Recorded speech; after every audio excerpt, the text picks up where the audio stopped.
Olá, estudantes. Aqui quem fala é a professora Fernanda, de Ciências, e hoje nós teremos mais uma aula do 7º ano sobre fenômenos naturais, placas tectônicas e deriva continental. O objetivo dessa aula é que os estudantes consigam associar a movimentação das placas tectônicas com fenômenos naturais, entre eles os vulcões, terremotos e tsunamis, ocorrências de abalos sísmicos e suas origens ao longo da formação da Terra, além de justificar a rara ocorrência dos fenômenos naturais no Brasil, com base no modelo das placas tectônicas. Então vamos lá. Placas tectônicas, o que é que elas são? Elas são grandes blocos rochosos que compõem a crosta terrestre. O planeta Terra está dividido em 52 placas tectônicas, sendo 14 principais e 38 menores. Como exemplo das placas principais, podemos citar a placa sul-americana, a placa do Pacífico e a placa australiana. As menores podem ser exemplificadas pela placa do Ande do Norte, a placa das Carolinas e a placa das Marianas. Essas placas movimentam-se sobre o manto da Terra, de forma lenta e contínua, podendo aproximar-se ou afastar-se uma das outras, como a gente vai ver mais adiante. Bom, a gente também pode classificar as placas tectônicas em oceânicas, aquelas que se encontram no assoalho oceânico, continentais, aquelas que situam-se sob os continentes, e oceânicas e continentais, que situam-se sob o continente e no assoalho oceânico ao mesmo tempo, certo? Então vamos lá. A litosfera, que é a porção sólida superior da Terra, ela é bastante fina com relação ao interior da Terra, de forma que ela foi facilmente rompida ao longo do tempo, em função da pressão interna exercida pelo magma.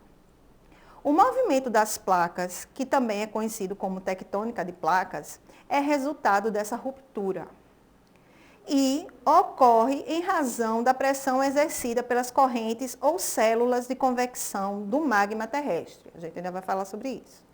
Nesse sentido, as placas tectônicas estão movimentando-se, mas nem sempre na mesma direção, o que provoca o afastamento entre elas, em alguns casos, ou a colisão, entre outros, havendo ainda os movimentos laterais entre as placas. Então, a gente vai ver agora o primeiro movimento, que seria o movimento divergente.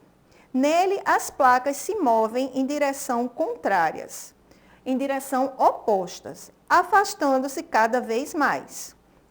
Quando elas afastam muito, surgem fendas muito profundas, que atingem o manto. Assim, ela encontra um canal para expelir a lava. Com isso, a lava expelida chega à superfície e se solidifica, formando rochas. Então, aqui a gente tem dois exemplos, né, de movimento convergente de placas. A gente tem a dorsal meso-oceânica, que está no assoalho marinho, e aqui a gente tem esse Rift Valley, que é um afastamento que está ocorrendo no continente, certo? A gente também tem o movimento convergente, onde as placas aproximam-se e chocam-se umas contra as outras. Então, a gente observa aí nessa primeira figura, né? Elas estão se movimentando uma contra a outra. Quando o movimento convergente ocorre entre uma placa oceânica e uma placa continental, a continental, que geralmente é mais grossa e dura, ela se enruga formando dobras. Essas dobras originam cadeias de montanhas e cordilheiras, como a Cordilheira dos Andes, no Chile, que foi formada pela convergência entre a placa sul-americana e a placa de Nazca. No movimento transformante, também conhecido como transcorrente, as placas se movem unilateralmente, de forma paralela entre si, como se elas se encostassem, se esfregassem uma na outra. No caso, não há destruição nem criação de placas, podendo causar apenas falhas. Esse movimento gera um índice muito alto de atrito, causando enormes terremotos e formações de algumas rachaduras, como a falha de San Andrés, nos Estados Unidos. Certo? É uma falha muito grande, que percorre vários quilômetros e é um local que ocorre bastante terremotos. Certo? Então, vamos estudar agora os vulcões. O que é um vulcão? Vulcão é uma estrutura geológica em que ocorre o fenômeno natural responsável pelo lançamento de material magmático de magma, cinzas e gases vindos do interior da Terra para a sua superfície. O vulcanismo é a atividade pela qual o material magmático, que pode ser sólido, líquido ou gasoso, atinge a superfície terrestre por meio de fendas abertas em rochas pouco resistentes da crosta da Terra, certo? A maioria dos vulcões ocorre em áreas montanhosas que acompanham as bordas das placas tectônicas. Muitos deles encontram-se submersos. Quando estão distantes da superfície, muitas vezes as erupções nem são percebidas. Entretanto, quando estão em águas rasas, podem formar ilhas de cinzas e, em algumas situações, a lava que é acrescida ao seu cone acaba por formar novas ilhas vulcânicas, como é o caso do Havaí e da Islândia, certo? Então, vejam só, as áreas de maior instabilidade que coincidem com as bordas das placas tectônicas são as de maior intensidade sísmica. Elas constituem e também maior intensidade sísmica e maior também presença de vulcões. Elas constituem o conhecido Círculo de Fogo do Pacífico, onde 80% dos vulcões existentes no mundo formam um alinhamento que vai da Cordilheira dos Andes, na América do Sul, às Filipinas, passando pela costa oeste da América do Norte e pelo Japão. Então, se vocês observarem aí, ó, forma praticamente um círculo, né? E ele é conhecido como Círculo de Fogo do Pacífico porque ele circula praticamente todo o Oceano Pacífico, certo? Terremotos e tsunamis. O que são isso? Os terremotos são tremores produzidos ao longo da costa terrestre que geram vibrações na superfície. Eles são resultantes da liberação de energia causada pelas tensões internas da Terra. Dependendo da intensidade, os terremotos podem causar grandes desastres, causando mortes e destruição. O local onde eles surgem no subsolo é chamado de hipocentro. E o lugar na superfície terrestre onde eles primeiro se manifestam é chamado de epicentro. Quando os terremotos ocorrem em áreas oceânicas, há grandes chances de ocorrerem os tsunamis, uma vez que os abalos sísmicos internos formam grandes ondas. Então, essas ondas, elas recebem o nome de tsunamis.